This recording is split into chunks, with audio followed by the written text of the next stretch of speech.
Hello, and welcome to Bookspot. I'm Earl Weinberg. This time we will continue our reading of Between Planets by Robert Heinlein. Chapter 5, Circum Terra. Our hero Don has just lifted off from Earth, headed ultimately, he hopes, for Mars. The weight of acceleration was no worse than it had been the day before in the Santa Fe Trail, but the drive persisted for more than 5 minutes, minutes that seemed like an endless hour. After they passed the speed of sound, the compartment was relatively quiet. Don made a great effort and managed to turn his head a little. Sir Isaac Newton's great bulk was flattened to the deck, making Don think unpleasantly of a lizard crushed into a road. His eye stalks drooped like limp asparagus. He looked dead. Don strained for breath and called out, "Are you all right?" The Venerian did not stir. His voder instrument was covered by the sagging folds of his neck. It seemed unlikely that his tendrils could have managed the delicate touch required for its keys, even had it been free. Nor did he reply in his own whistling speech. Don wanted to go to him, but he was as immobilized by the blast weight as is the bottommost player in a football pileup. He forced his head back where it belonged so that he might breathe less painfully, and waited.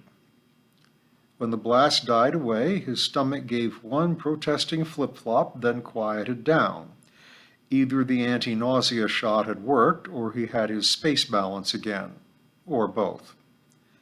Without waiting for permission from the control room, he quickly unstrapped and hurried to the Venerian. He steadied himself in the air, holding with one hand to the steel bands restraining his companion. The dragon was no longer crushed to the deck plates, only the steel hoops kept him from floating around the compartment. Behind him, his giant tail waved loosely, brushing the ship's plates and knocking off paint chips. The eye stalks were still limp, and each eye filmed over. The dragon stirred only in the meaningless motion of string in water. There was nothing to show that he was alive. Don clenched a fist and pounded it on the creature's flat skull. "Can you hear me? Are you all right?" All he got out of it was a bruised hand. Sir Isaac made no response. Don hung for a moment, wondering what to do. That his acquaintance was in a bad way, he felt sure, but his training in first aid did not extend to Venerian pseudosaurians. He dug back into his childhood memories, trying to think of something. The same ship's officer who had rearranged the berthing appeared at the forward or upper hatch, floating head down. "All okay this deck?" he inquired perfunctorily and started to back out. "No!" Don shouted. "Case of blast shock." "Huh?" The officer swam on into the compartment and looked at the other passenger. He swore unimaginatively and looked worried. "This is beyond me. I never carried one before. How the deuce do you give artificial respiration to a thing as big as that?" "You don't," Don told him. "His lungs are completely enclosed in his armor box." "He looks dead. I think he stopped breathing." A memory floated to the top of Don's mind. He snatched at it. "Got a cigarette?" "Huh? Don't bother me. Anyhow, the smoking lamp is out." "You don't understand," Don persisted. "If you've got one, light it. You can blow smoke at his nostril plate and see whether or not he's breathing." "Oh, well, maybe it's a good idea." The spaceman got out a cigarette and struck it. "But be careful," Don went on. "They can't stand nicotine. One big puff and then put it out." "Maybe it's not such a good idea," the ship's officer objected. "Say, you sound like a Venus colonial." Don hesitated, then answered, "I'm a Federation citizen." It seemed like a poor time to discuss politics. He moved over to the dragon's chin, braced his feet against the deck plates, and shoved, thus exposing the Venerian's nostril plate, which was located under the creature's head in the folds of his neck. Don could not have managed it, save that they were in free fall, making the bulky mass weightless. The man blew smoke at the exposed opening. It eddied forward, then some of it curled inside. The dragon was still alive. Still very much alive. Every eye stalk sprang to rigid attention. He lifted his chin, carrying Don with it, then he sneezed. The blast struck Don where he floated loosely and turned him over and over. He threshed in the air for a moment before catching a handhold on the hatch ladder. The ship's officer was rubbing one wrist. "The beggar clipped me," he complained. "I won't try that again soon. Well, I guess he'll be all right." Sir Isaac whistled mournfully. Don answered him. The spaceman looked at him. "You savvy that stuff?" "Some." "Well, tell him to use his squawk box. I don't." Don said, "Sir Isaac, use your voder." The Venerian tried to comply. His tentacles hunted around, found the keys of the artificial voice box, and touched them. No sounds came out. The dragon turned an eye at Don and whistled a series of phrases. "He regrets to say that its spirit has departed," Don interpreted. The ship's officer sighed. "I wonder why I ever left the grocery business. Well, if we can get it unlatched from him, I'll see if Sparks can fix it." "Let me," said Don, and squirmed into the space between the dragon's head and the deck plates. The voder case, he found, was secured to 4 rings riveted to the Venerian's skin plates. He could not seem to find the combination. The dragon's tendrils fluttered over his hands, moved them gently out of the way, unfastened the box, and handed it to him. He wiggled out and gave it to the man. "Looks like he kind of slept on it," he commented. "A mess," the other agreed. "Well, tell him I'll have them fix it if possible, and that I'm glad he wasn't hurt." "Tell him yourself. He understands English." "Eh? Oh, of course, of course." He faced the Venerian, who immediately set up a long shrilling. "What's he say?" Don listened. "He says he appreciates your good wishes, but that he is sorry to have to disagree. He is unwell.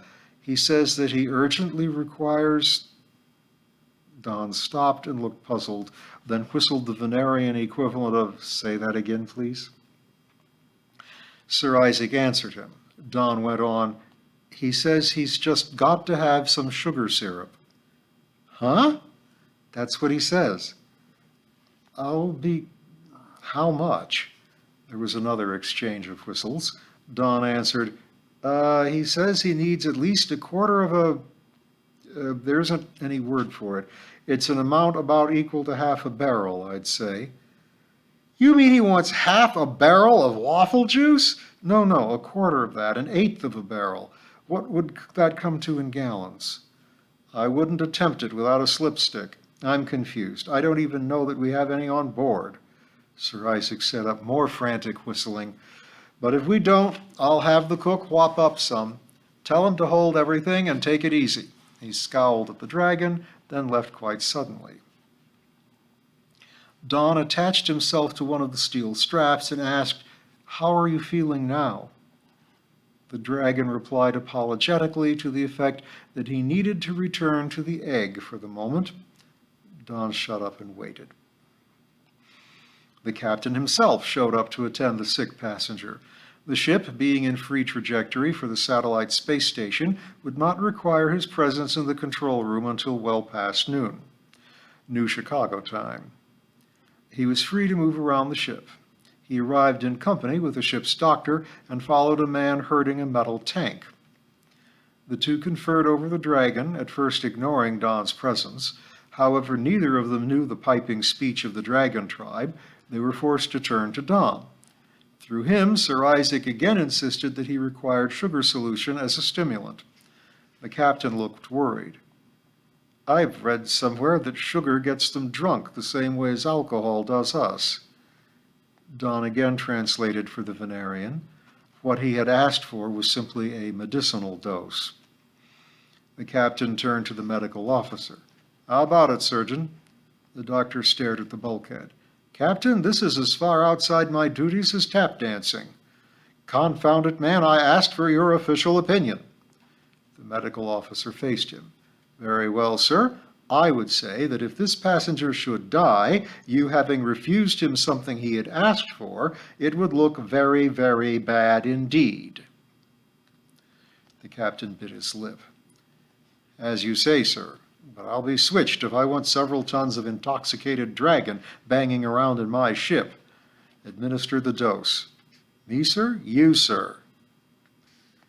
The ship being in free fall, it was quite impossible to pour out the syrup and let the Venerian lick it up, nor was he physically equipped to use the baby bottle drinking bladders used by humans when weightless. But that had been anticipated. The tank containing the syrup was a type used in the galley to handle soup or coffee in free fall. It had a hand pump and an attachable hose. It was decided, Sir Isaac concurring, that to place the end of the hose well down the dragon's throat, but nobody seemed to want the job.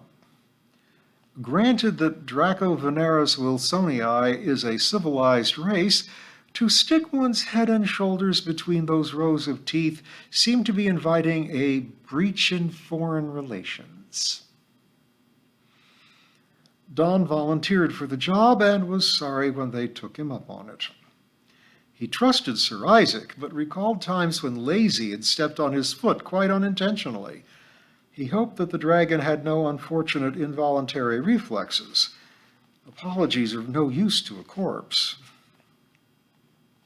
While he kept the end of the hose firmly in place, he held his breath and was glad that he had taken his anti-nausea injection. Sir Isaac did not have halitosis, as dragons go, but dragons go rather far in that direction. The job done, he was happy to back out. Sir Isaac thanked them all via Don and assured them that he would now recover rapidly. He seemed to fall asleep in the midst of whistling. The ship's doctor peeled one eye stalk and shined a hand torch at it. The stuff has hit him, I think. We'll let him be and hope for the best. They all left. Don looked his friend over, decided that there was no point in sitting up with him, and followed them. The compartment had no viewport. He wanted at least one good look at Earth while they were still close by. He found what he sought 3 decks forward.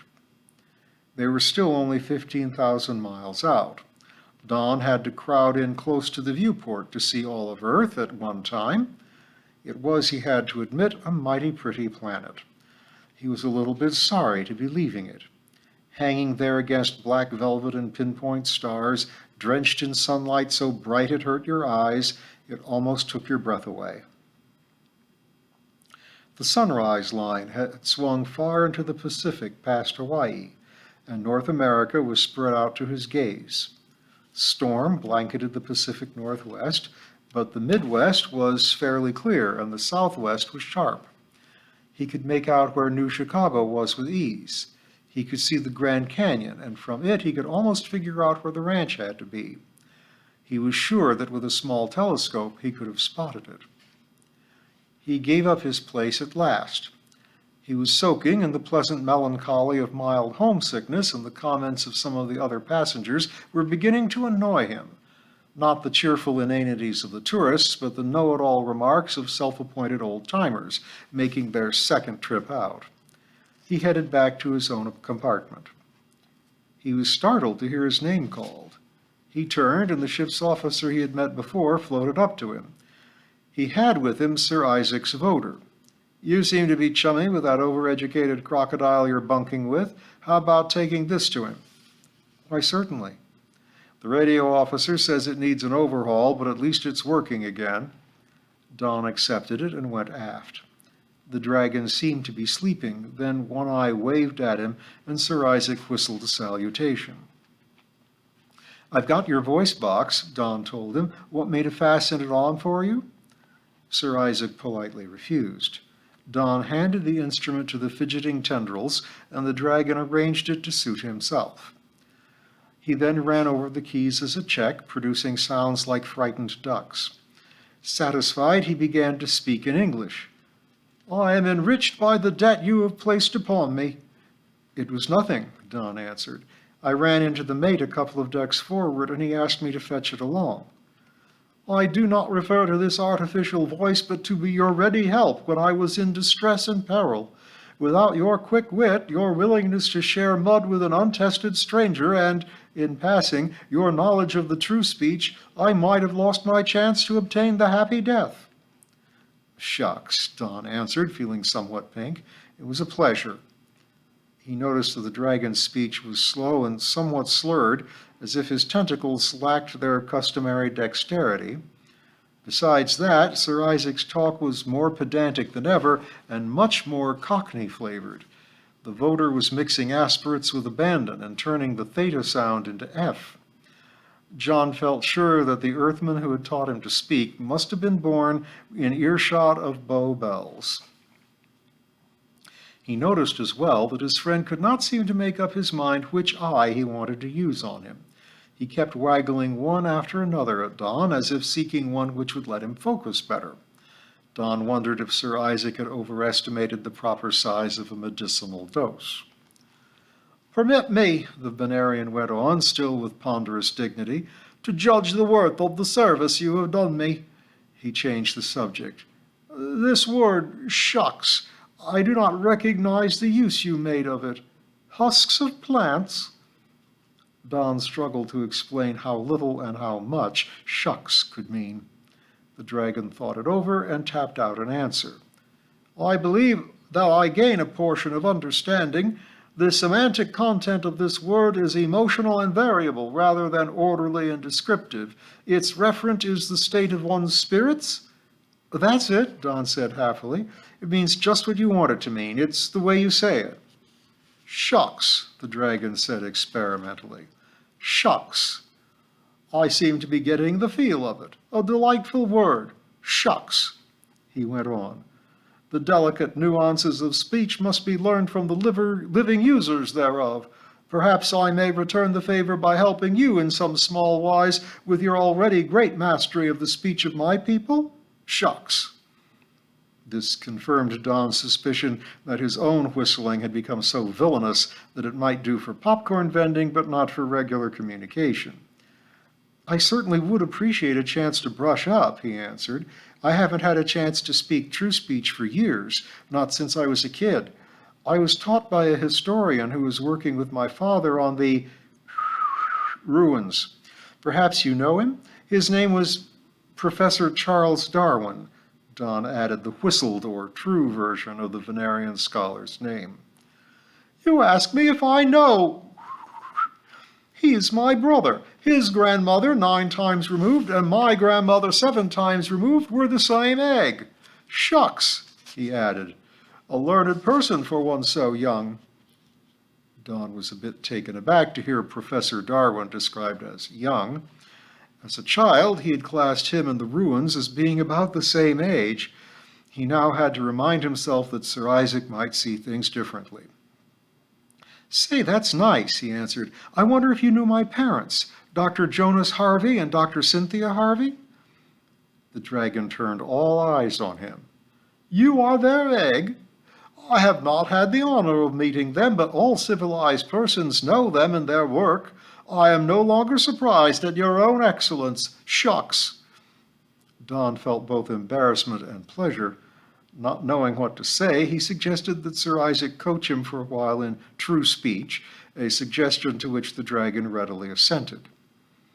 They were still so engaged when the warning signal sounded, and a voice from the control room sang out, "Strap down for acceleration. Prepare to match trajectories." Don placed his hands against his friend's armored sides and shoved himself back to his coach. He paused there and said, "Are you going to be all right?" The dragon made a sound which Don construed as a hiccup and tapped out, "I feel sure of it. This time I am fortified." "I hope so. Say, you don't want to bung up your voter again? Want me to take care of it?" "If you will, please." Don went back and got it, then fastened it to his bags. He barely had time to fasten his safety belts when the first surge of acceleration hit them. It was not so bad this time, neither as many gravities as the blast-off from Earth, nor as of a long a duration, for they were not breaking free of Earth's crushing grip, but merely adjusting trajectories, modifying the outer end of Glory Road's elliptical path to make it agree perfectly with the circular orbit of Circumterra, the crossroads station in space, which was their destination. The captain gave them one long, powerful shove, waited, then blasted twice more for short intervals, without, Don noted, finding it necessary to invert and blast back. He nodded approval. Good piloting. The captain knew his vectors. The bullhorn sang out, "Contact, unstrap at will, prepare to disembark." Don returned the voter to Sir Isaac, then lost track of him, for the Dragon again had to be taken aft to be transferred through the cargo hatch. Don whistled goodbye and went forward, towing his bags behind him to go out through the passenger tube. And we will follow Don further next time.